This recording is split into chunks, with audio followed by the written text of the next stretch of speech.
पहले नासा, फिर रूस और चीन और अब भारत क्यों चांद को अपनी मुट्ठी में करना चाहते हैं?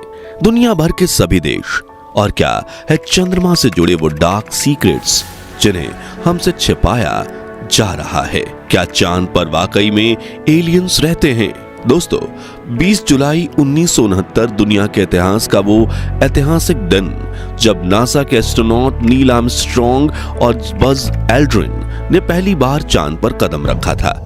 इसे आज भी इंसानी इतिहास की सबसे बड़ी उपलब्धियों में से एक माना जाता है, क्योंकि इस मिशन के 14 महीने पहले जब एस्ट्रोनॉट नील आर्मस्ट्रॉन्ग अपने मून लैंडर ईगल को धरती पर ही लैंड करवाने की प्रैक्टिस कर रहे थे, तब अचानक लैंडर आउट ऑफ कंट्रोल होकर क्रैश हो गया था और टक्कर होने के महज 2 सेकंड्स पहले ही नील आर्मस्ट्रॉन्ग ने सीट इजेक्ट करके अपनी जान बचाई थी। यह घटना देख कई वैज्ञानिकों ने मून लैंडिंग को सुसाइड मिशन तक मान लिया था और उनके हिसाब से चांद पर लैंड करना असंभव था और अपोलो 11 के लैंडर को चांद पर लैंड करवाने में एस्ट्रोनॉट्स को वाकई में कई चुनौतियों का सामना करना पड़ा, लेकिन आखिरकार वो इसमें सफल हो गए और इस मिशन के बाद से नासा अपोलो सीरीज के 6 बैक टू बैक मिशंस कर चुका था। मगर फिर एक दिन अचानक से नासा ने अपने मून मिशंस पर ताला लगा दिया। मगर क्यों? साल 1972 में हुए नासा के आखिरी मून मिशन के बाद दुनिया की किसी भी स्पेस एजेंसी ने अपने एस्ट्रोनॉट्स को चांद पर क्यों नहीं भेजा? जहां इंसानी बस्ती बसाने के सपने देखे जाते थे, वो चंद्रमा पिछले 53 सालों से वीरान क्यों पड़ा है? क्या इसके पीछे कोई रहस्य छिपा है या चांद पर ऐसी कोई एलियन सभ्यता मौजूद है जो ये बिल्कुल नहीं चाहती कि हम इंसान चांद पर पहुंचे? आज हम चांद से जुड़े इन्हीं डार्क सीक्रेट्स से पर्दा उठाएंगे, जिससे आपका चांद की तरफ देखने का नजरिया ही बदल जाएगा। दोस्तों, चांद हमारी पृथ्वी का इकलौता कुदरती उपग्रह है जो पृथ्वी से औसतन 3,84,000 किलोमीटर की दूरी पर स्थित है। चांद का गुरुत्वाकर्षण पृथ्वी को अपनी धुरी पर एक सही एंगल में झुकाए रखता है। इसी वजह से पृथ्वी पर क्लाइमेट और मौसम हमेशा स्टेबल रहते हैं। चांद की वजह से समंदर में ज्वार भाटे आते हैं और समुद्री जीवन के साथ इकोसिस्टम को बढ़ावा मिलता है। चांद हमें रात को रोशनी देता है और पृथ्वी की तरफ बढ़ने वाले कई उल्कापिंडों को अपनी तरफ आकर्षित करके पृथ्वी की रक्षा करता है। लेकिन इतना सही स्थिति पर मौजूद चांद का निर्माण कैसे हुआ?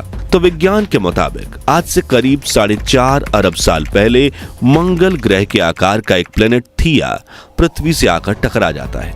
यह टक्कर इतनी भयंकर थी कि पृथ्वी का एक बड़ा सा हिस्सा टूटकर अंतरिक्ष में बिखर जाता है। फिर करोड़ों सालों तक पिंडों के ये छोटे छोटे टुकड़े पृथ्वी की परिक्रमा करते हुए एक दूसरे से टकराते हैं, जुड़ते हैं और चांद का निर्माण होता है। उस वक्त चांद पृथ्वी के बेहद करीब था, लेकिन समय के साथ ये दूर होता चला गया। जबकि कुछ विशेषज्ञों की ऐसा भी मानना है कि चांद की बनावट प्राकृतिक नहीं है, बल्कि किसी बुद्धिमान सभ्यता ने इसे कृत्रिम रूप से बनाया है, जहां से एलियन पृथ्वी पर नजर गड़ाए बैठे हैं। इसे लेकर इंग्लैंड के एक वरिष्ठ लेखक ने 11वीं सदी में एक हैरान कर देने वाला लेख भी लिखा था, जिसके अनुसार उस दौर में चांद काफी लंबे समय तक पृथ्वी के आसमान से गायब हो चुका था, जिसके बाद वो अचानक से वापस दिखने लगा। उस वक्त विज्ञान इतना विकसित नहीं हुआ था और लोग अंधविश्वास में मानते थे, इसलिए उन्होंने काफी लंबे समय तक अलग अलग तरीके से चांद को वापस लाने की धार्मिक विधियां की थी और चांद के वापस आने के बाद उन्होंने चैन की सांस ली थी। लेकिन इतने महीने तक चांद कहां गायब था, वो आज भी एक रहस्य बना हुआ है। तो क्या वाकई में चांद पर एलियन रहते हैं? और क्या पृथ्वी से चांद पर गए एस्ट्रोनॉट्स ने भी कभी एलियंस देखा है? ये जानने के लिए हमें समय के पहिए को उल्टी दिशा में घुमाकर चलना होगा 20 जुलाई 1969 के दिन, जब नासा के अपोलो 11 मिशन के लूनार मॉड्यूल ने चांद की सतह पर सी ऑफ ट्रैंक्विलिटी नाम की जगह पर लैंडिंग की थी, जिसके 6 घंटे बाद यानी 21 जुलाई के दिन एस्ट्रोनॉट नील आर्मस्ट्रॉन्ग ने चांद की सतह पर पहली बार कदम रखा और 19 मिनट बाद बज एल्ड्रिन भी चांद की सतह पर उतरे और अमेरिका ने इतिहास रच दिया। इन दोनों एस्ट्रोनॉट्स ने चांद की सतह पर 21 घंटे 36 मिनट बिताए, जिसकी लाइव स्ट्रीमिंग भी की जा रही थी। मगर इस दौरान कुछ ऐसा हुआ जिसने पूरी दुनिया को सोचने पर मजबूर कर दिया। दरअसल जब नील और बज चांद को एक्सप्लोर कर रहे थे, तब कुछ समय के लिए उनका लाइव प्रसारण रोक दिया गया। कहा जाता है कि दोनों एस्ट्रोनॉट दुनिया को कुछ बताना चाहते थे, लेकिन उनकी आवाज काट दी गई और कई साल बाद इसका खुलासा हुआ जब एस्ट्रोनॉट बज एल्ड्रिन ने एक डॉक्यूमेंट्री में बताया कि जब हम चांद पर उतरे थे तो एक बड़ी सी लाइट हमारा पीछा कर रही थी और टेक्निकली वो एक यूएफओ यानी कि अनआइडेंटिफाइड फ्लाइंग ऑब्जेक्ट था, जो इतनी ज्यादा एडवांस टेक्नोलॉजी से बना हुआ था जिसकी इंसानों ने कल्पना तक ना की हो। हैरानी की बात तो यह है कि इस डॉक्यूमेंट्री में अमेरिका एजेंसी नासा के एक और ऑफिसर ने चौंकाने वाला खुलासा करते हुए कहा था कि नील और बज ने चांद की सतह पर लैंडिंग की थी। तभी नील ने कुछ देर के लिए लाइव स्ट्रीमिंग वाली चैनल को स्विच करके मेडिकल चैनल ज्वाइन किया और नासा के चीफ मेडिकल ऑफिसर ने कहा कि वो यहाँ है। उन्होंने अपने यान को क्रैटर की साइड में पार्क किया है और वो हम देख रहे हैं। कहा जाता है कि इन्होंने वहां एक कूलिंग टावर जैसी संरचना देखी थी जो जमीन से काफी ऊंचाई तक बना हुआ था।